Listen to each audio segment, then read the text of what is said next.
स्वस्ति श्री गणेशाय नमः। स्वस्ति श्री गणेशाय नमः। स्वस्ति श्री गणेशाय नमः। ओम नमो भगवते वासुदेवाय। ओम नमो भगवते वासुदेवाय। गुरुर्ब्रह्मा गुरुर्विष्णु गुरुर्देव महेश्वरा गुरुर्साक्षात् परब्रह्म तस्मै श्री गुरुवे नमः। ध्यानमूलं गुरुर्मूर्तिपूजामूलं गुरुपदं मन्त्रमूलं गुरुर्वाक्यं मोक्षमूलं गुरुकृपा। वक्रतुण्डमहाकाय सूर्यकोटि समप्रभा निर्विघ्नं कुरु मे देव सर्वकार्येषु सर्वदा।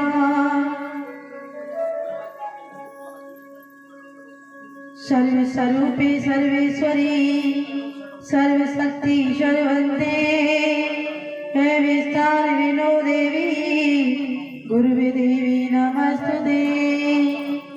नारायणं नमस्कृत्यं नरं चैव नरोत्तमं देवी सरस्वती व्यासं ततो जयमुदीरये। या देवी सर्वभूतेषु सरस्वती रूपेण संस्थिता नमस्तस्यै नमस्तस्यै नमस्तस्यै नमो नमः। जय जय जय राधा रमण जय जय नवल किशोर जय गोपी जित चोर प्रभु जय जय माखन चोर। कल्पवेली श्री राधिका सुंदर श्याम गमान दोनों मिली कई भये श्री राधा वल्लभ राम।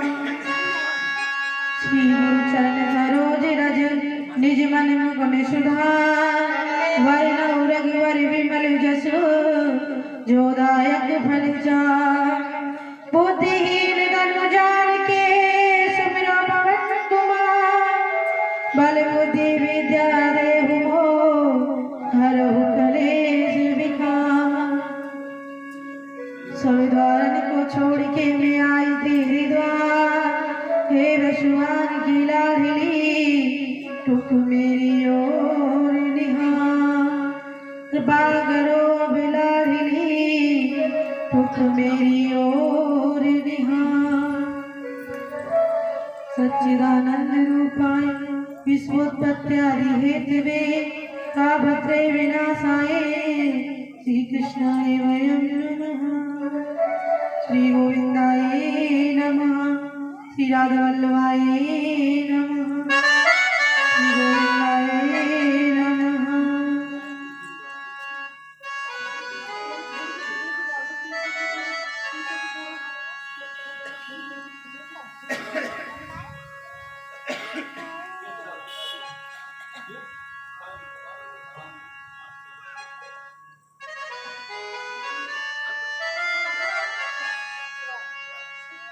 श्री हरि आइए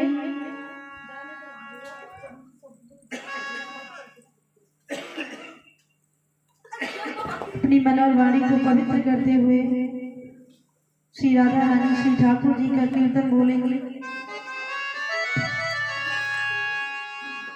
अक्षोत्तम केशवम कृष्ण दामोदरम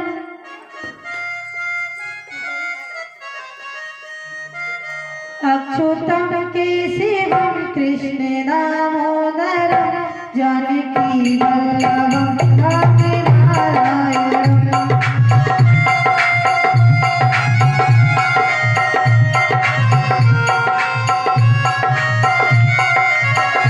अच्युतं केशवं कृष्ण दामोदरं अच्युतं केशवं कृष्ण दामोदरं रामनारायणं जानकी वल्लभम् अच्युतं केशवं जानकी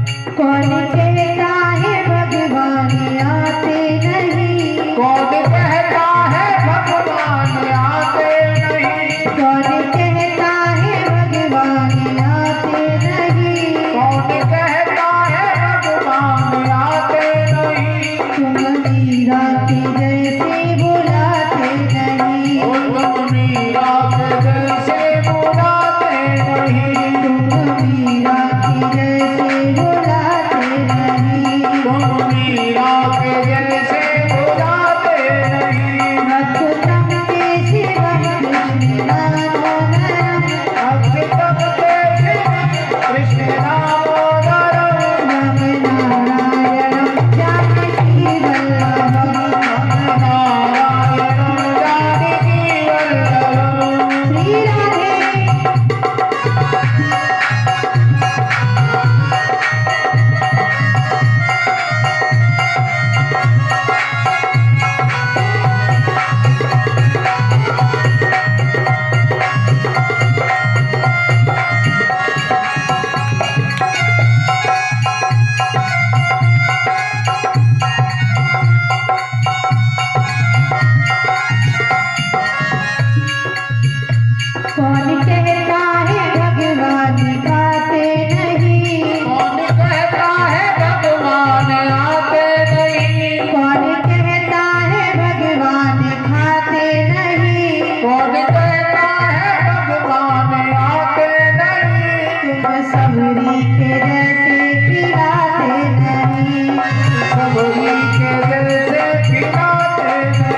सुखदेव जी महाराज की, श्री व्यास जी महाराज की, परीक्षित महाराज की, गौ माता की, पृथ्वी माता की, सभी संतों की, ऋषि मुनियों की जय जय श्री राम, जय जय श्री राम, जय जय श्री राधे।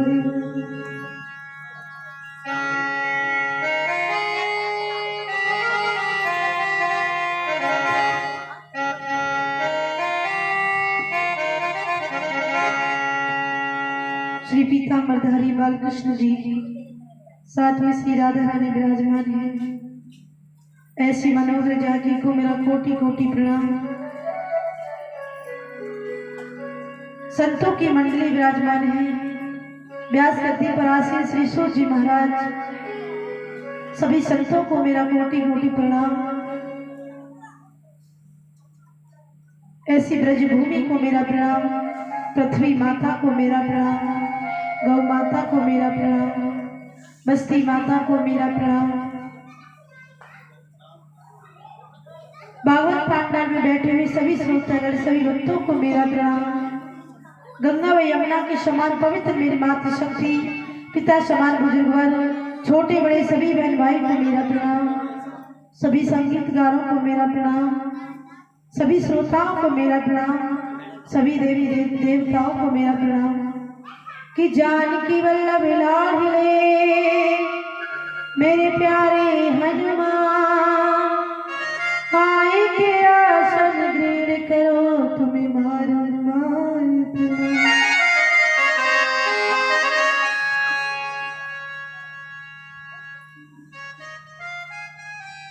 आज श्रीमद् भागवत ज्ञान के अमृत वर्षा का तृतीय दिवस है। सभी श्रोतागण, सभी भक्तगण इस अमृतमयी गंगा मैया में गोते लगा रहे हैं, स्नान कर रहे हैं। बड़े भाग्यशाली होते हैं वो लोग। और देखिए आप कितने भाग्यशाली हो कि गंगा और यमुना के बीच में रहते हो। उधर यमुना बह रही है, उधर गंगा बह रही है। कितना अच्छा स्थान है ये जहां हम लोग रहते हैं। ऐसी मनोहर गंगा मैया को, ऐसी पावन यमुना मैया को मेरा कोटि कोटि प्रणाम, जो अपनी जल से सारे संसार को पवित्र करती है। श्री सूत जी महाराज नैमिषारण्य क्षेत्र में 88,000 संतों को कथा श्रवण करा रहे हैं। उधर श्री सुखदेव जी महाराज परीक्षित को बड़ी सुंदर कथा का पाठ सुनाने लगे हैं। श्री सुखदेव जी महाराज कहते हैं, परीक्षित, भगवान ने प्रपंच की रचना की। वो ईश्वर, वो परमात्मा जिसने सृष्टि को बनाया, सृष्टि को रचाया, उसकी कोई तुलना नहीं कर सकता। जिस परमात्मा ने इस सृष्टि को सबसे पहले बनाया, ना तो ब्रह्मा और ना विष्णु ना महेश, तीनों में से कोई उसकी तुलना नहीं कर सकता। आपको मालूम है ब्रह्मा विष्णु महेश से भी परे कोई और भी है। जो सच्चा परमात्मा सतगुरु है, जिसका नाम मैं आपको नहीं बता सकती, क्योंकि मैंने अगर आपको नाम बता दिया तो मेरे पास से सब कुछ चला जाएगा। वो सच्चा परमात्मा जिनको ब्रह्मा विष्णु महेश जिन्होंने पैदा किए हैं। हम लोग कहते हैं कि ब्रह्मा विष्णु महेश के कोई माँ बाप नहीं है, कोई माता नहीं है, लेकिन उनके भी है। चारों तरफ जल ही जल था, जल मगन था, कुछ भी नहीं था। ये वृक्ष, ये पौधे, जीव जंतु, कुछ भी नहीं था।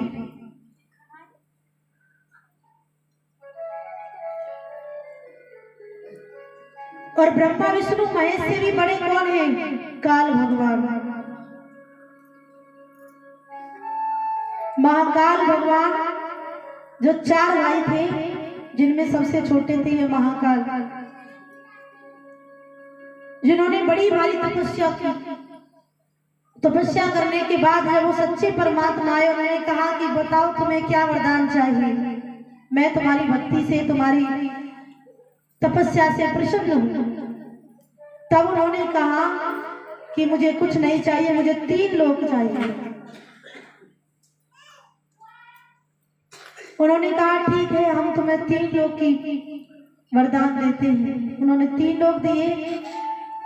लेकिन कुछ समय बाद काल भगवान सोचने लगे कि अब मैं 3 लोक तो मैंने ले लिए, लेकिन मैं इन तो 3 लोगों का क्या करूंगा।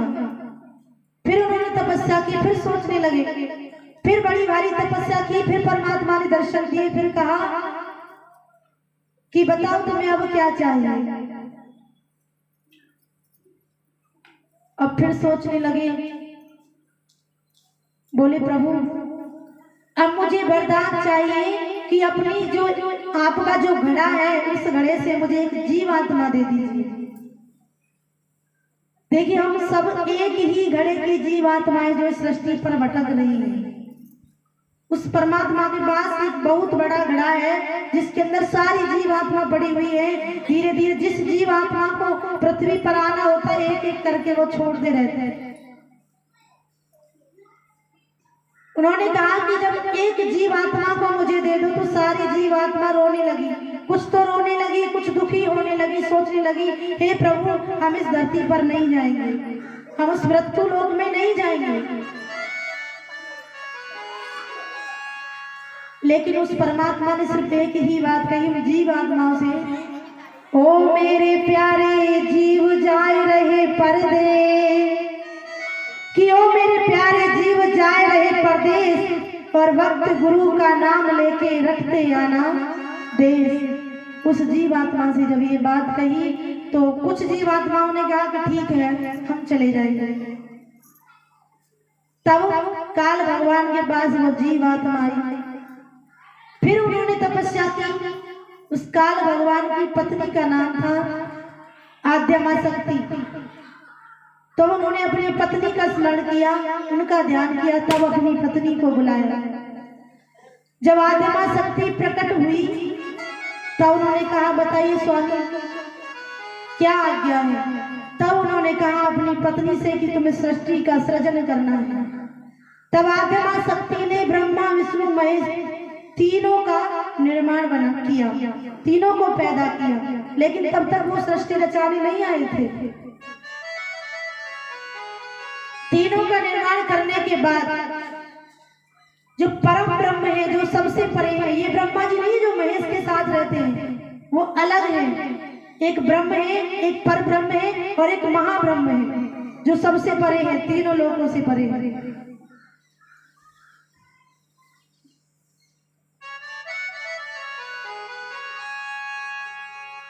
अब जैसे ही देखा कि चारों तरफ जल था, तब नारायण भगवान ने धीरे धीरे करके पृथ्वी बनाई, आकाश बनाया, चंद्रमा बनाया, सूरज तारे बनाए, पेड़ पौधे बनाए, वृक्ष बनाए। धीरे धीरे करके सब कुछ बनाना शुरू किया। फिर उसके बाद नारायण भगवान की नाभि से ब्रह्मा जी उत्पन्न हुए सृष्टि का सृजन करने के लिए। तब धीरे धीरे करके ब्रह्मा जी ने अपनी संतान उत्पन्न की और उसी आद्यमा शक्ति ने फिर 3 अंश और बनाए, जिससे लक्ष्मी, पार्वती और माता सरस्वती को पैदा किया।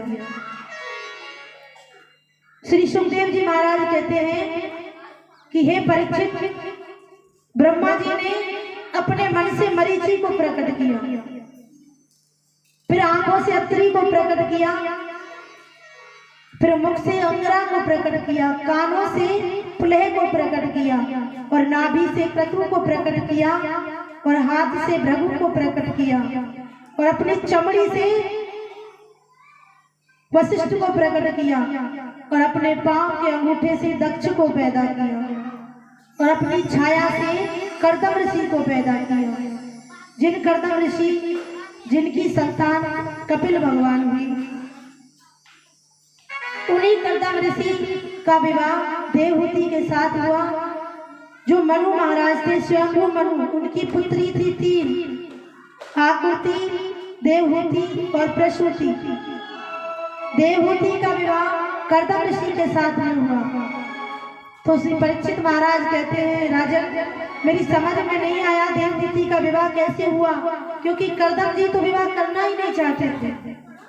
बोले 100 वर्ष तक उन्होंने तपस्या की, और तपस्या करने के बाद जब उन्होंने देखा कि अपने अपने घोंसलों में चिड़िया चहचहा रही है, पक्षियों को जब अपने परिवार के साथ देखा तो उनका भी मन किया कि मुझे भी विवाह करना चाहिए, मैं भी अपने परिवार के साथ रहना चाहता था। तब नारायण भगवान ने सोचा, लो हमारे करदम को देखो कि विवाह करने के लिए तपस्या कर रहे हैं। करदम किसे कहते हैं? करदम कहते हैं करदम, जिसने अपनी इंद्रियों का दमन कर दिया हो उसे करदम कहते हैं। करदम बिल्कुल निस्वार्थ थे, जो ब्रह्मा के पुत्र हैं। तब उन्होंने तपस्या की। तब विष्णु भगवान ने कहा, हे करदम, हम तुम्हारा विवाह देवहूति के साथ में करना चाहते हैं। तब करदम ने कहा कि ठीक है, हम विवाह तो कर लेंगे, लेकिन हमारी एक शर्त रहेगी। बोले क्या? बोले हमारी शर्त ये रहेगी कि प्रभु आपको हमारे यहाँ जन्म लेके आना पड़ेगा बालक के रूप में। भगवान ने कहा ठीक है। तब भगवान का अवतार हुआ कपिल भगवान। विवाह हुआ। विवाह होने के बाद एक छोटी सी कुटिया है करदम ऋषि की, जिस कुटिया में एक छोटा सा कोना है, उस कोने में उनका आसन लगा हुआ है। उस आसन पर बैठकर रोज तपस्या करते हैं, भजन करते हैं। बड़ी बड़ी बिच्छू लटक रहे हैं। जैसे ही देवहूति ने उस कुटिया में प्रवेश किया तो बड़े बड़े सांपों के भिट थे, चारों तरफ पक्षियों के घोंसले लटक रहे थे, इधर उधर जीव जंतु घूम रहे थे, कहीं भी एक मिनट बैठने के लिए स्थान नहीं। देवहूति ने देखा कि मैं एक राजकुमारी और मेरे पति एक कुटिया में रहने वाले ऋषि, बड़ा सुंदर है ये सुहावना जो स्थान था, बड़ा ही सुंदर था।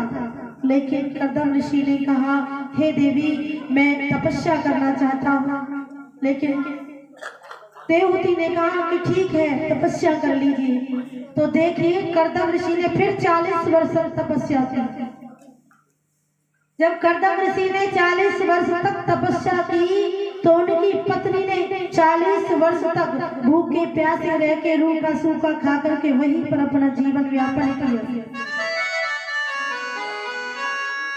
कभी पत्ते खा लेती, कभी फल खा लेती, कभी इधर उधर, कभी हवाएं पी करके, कभी जल पी करके उन्होंने 40 वर्ष तक अपना जीवन काटा। तो सोचिए 40 वर्ष तक उनका क्या हाल हुआ होगा। एकदम शरीर दुबला पतला कमजोर हो गया, वस्त्र भी फीके पड़ गए। लेकिन आजकल की पत्नी ऐसी कौन सी है जो अपने पति की सेवा करती है? सब करती हो? हाथ खड़े करके बताओ मुझे पहले, कौन अपने पति की सेवा करती है? जरा बताओ। एक ही स्त्री है बस, कोई और नहीं। शर्मा रही, मजाक वाली बात नहीं है, आपकी परीक्षा है। आप ठाकुर जी के स्कूल के स्टूडेंट हो, क्योंकि ठाकुर जी की जब मर्जी हो सकती है कुछ भी पूछ सकते हैं। बताइए जल्दी से, कहीं ऐसा तो नहीं है अपने पतियों से उल्टी सेवा कराती हूँ? आप बुरा मत मानना, बुरे मानने वाली बात नहीं है। ऐसी भी स्त्रियां हैं जो आज के जमाने में जो खुद अपने पतियों से उल्टी सेवा कराती करने की जरूरत है। देखिए, जो स्त्रियां अपने पति से सेवा कराती है वो घोर नरक में जाती है, याद रखना। एक बार एक स्त्री थी जो अपने पति से स्वयं काम करवाती थी, सारा काम करवाती, घर की खाना बनवाती, घर का झाड़ू पोछा जो भी होता है सारा काम करवाती। बेचारे पति देव सीधे थे, रोज काम करते थे। काम करने के बाद बाकी जो समय बचता था अपने खेतों पर चले जाते थे। अब एक दिन क्या हुआ, अचानक से उस गांव में एक व्यास जी आ गए कथा करने के लिए।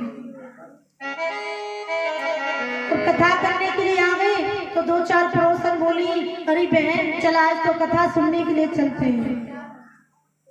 उसने कहा मैं कथा वथा सुनने नहीं जाती, तुम ही सुनो कथा, हमें नहीं सुननी। ऐसी कथा तो हम रोज अपने घर पे कर ले यूँ ऐसी बहुत कहती हूँ कि हम कहाँ सुने कथा भी है, रोज सुन रहा के टीवी पर रोज देख ले हम तो।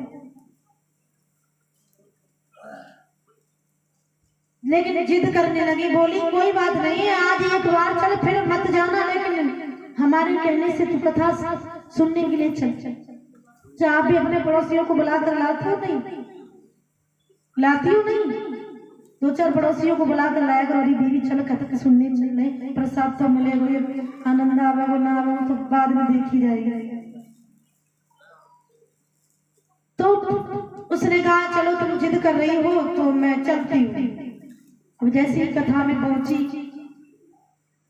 बैठ गई, अब अचानक से वहां एक प्रसंग आ गया। ब्यास जी ने उसी समय वही प्रसंग दे दिया कि पत्नियां कौन कौन अपने पति की सेवा करती हैं। जो सेवा करती थी उन्होंने तो हाथ खड़े करेंगे, शर्म की बात थोड़ी नहीं है, हाथ खड़े किए कि हम सेवा करते हैं। लेकिन अब वो बेचारी चुप बैठी रही, क्योंकि उसने तो कभी सेवा की नहीं, उल्टी सेवा करवाई। बोली कि जो पत्नी अपने पति से सेवा करवाती है वो घोर नरक में जाती है। और नरक में कैसा होता है? बड़ी खौलती हुई नदी होती है, 100 योजन चौड़ाई होती है उसकी, और इतनी खोलती हुई नदी है जैसे आप पकवान यानी घी को खोलाते हो पकवान बनाने के लिए, ऐसे उसका जल खोलता हुआ रहता है। बोले उसको उस खोलती हुई नदी में डाला जाता है, और जब वो नहीं जाती तो जबरदस्ती डाला जाता है।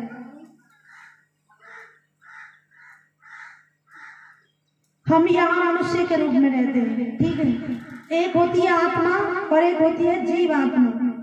जो आत्मा होती है वो तो सिर्फ एक ज्योति बनकर निकल जाती है, लेकिन जो जीव आत्मा होती है ना, जो कहते हैं प्रेत योनि में शरीर के सहित, जो शरीर के सहित उसे यमदूत खींच के ले जाते हैं, वो जीव आत्मा होती है जिसे खींच कर ले जाते हैं, जिसके अंदर जीव होता है। जो हम यहाँ कर्म करते हैं ना, वही कर्म दिखाने के लिए अगर आपने अच्छे कर्म किए तो अच्छे रास्ते पर यानी कि रथ में बैठ कर जाओगे, विमान में बैठ कर जाओगे। अगर बुरे कर्म किए हैं तो भैया पैदल पैदल हाथ पांवों को बांध करके रस्सी से धकेलते हुए ले जाना पड़ता है। बहुत लंबा रास्ता है भैया। जीव की मृत्यु हो जाने के बाद 45 दिनों तक ये जीव आत्मा इस पृथ्वी पर भटकती रहती है, 45 दिनों तक।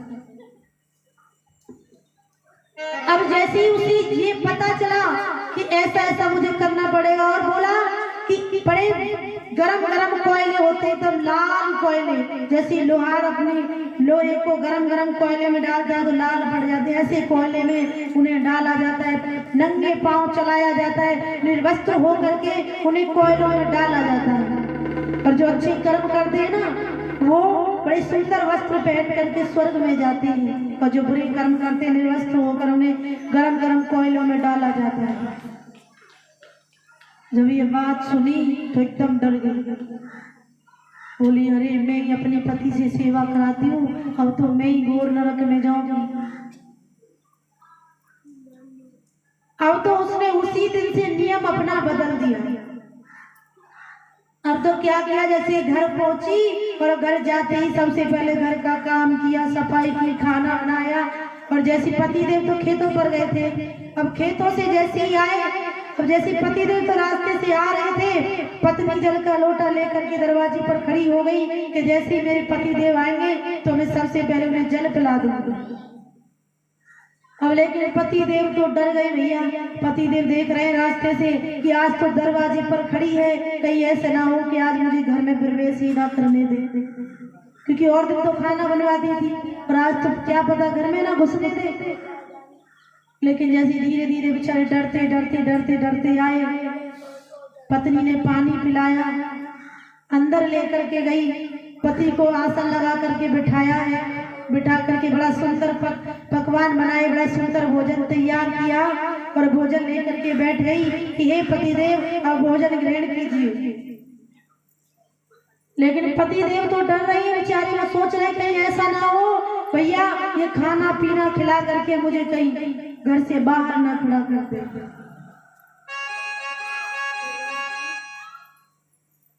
तो दूसरा दिन हुआ, सेवा करती रही, अपने पति की घर का काम काज करना शुरू कर दिया। उसी दिन से सारे नियम बदल दिए। दूसरा दिन हुआ तो पड़ोसन फिर आई, बोली बहन चल फिर से कथा सुनने के लिए चलते हैं। लेकिन उसने कहा अरे बहन मुझे एक बात बताओ कि तुम रोज कथा सुनने जाती हो और रोज आप उस कथा का नियम का पालन करती हो, और मैं तो सिर्फ एक ही दिन गई हूँ, अभी मुझे उसी दिन की कथा का नियम पूरा नहीं हुआ। बहन पहले मुझे इस दिन की कथा के नियम का पूरा पालन करने दे, उसके बाद मैं कथा सुनूंगी। अब आप यहाँ से जाती हो, क्या आपको समझ में आता है नहीं, या फिर घर जाके सब कुछ भूल जाती हो? भूल जाती हो? नहीं भूलती, इतनी ऐसी नहीं है, समझदार है सब लोग। बोलिए राधे राधे। जोर से बोलना पड़ेगा, और जोर से बोलना पड़ेगा।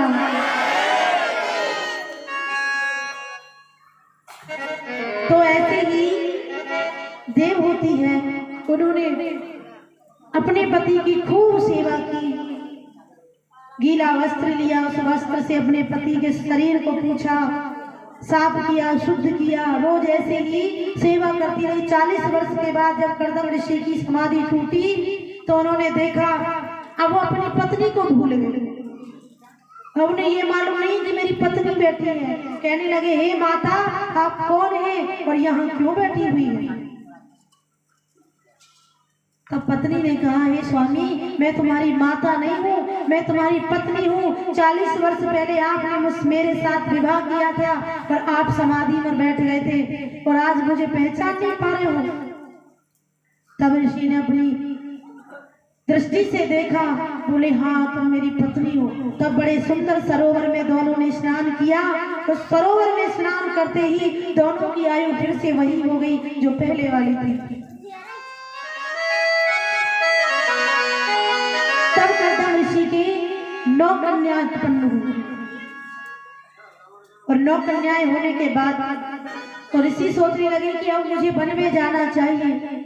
बोले नहीं अभी आप वन में नहीं जा सकते स्वामी, क्योंकि आपने वरदान मांगा था कि जब तक एक पुत्र ना हो जाए तब तक आप वन में नहीं जाओगे।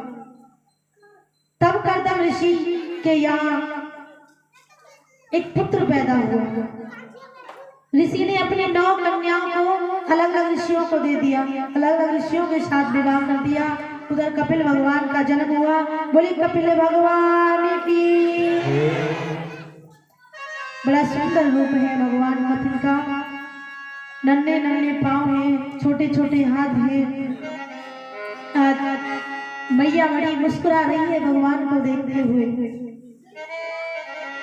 धीरे धीरे समय गुजरा, आज थोड़े से बड़े हुए हैं भगवान। तो आज मैया ने लीला धुला करके बड़ा सुंदर बना करके, सुंदर पोशाक पहना करके एक चौकी पर बैठा दिया।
जय जय जय जय श्री राधे।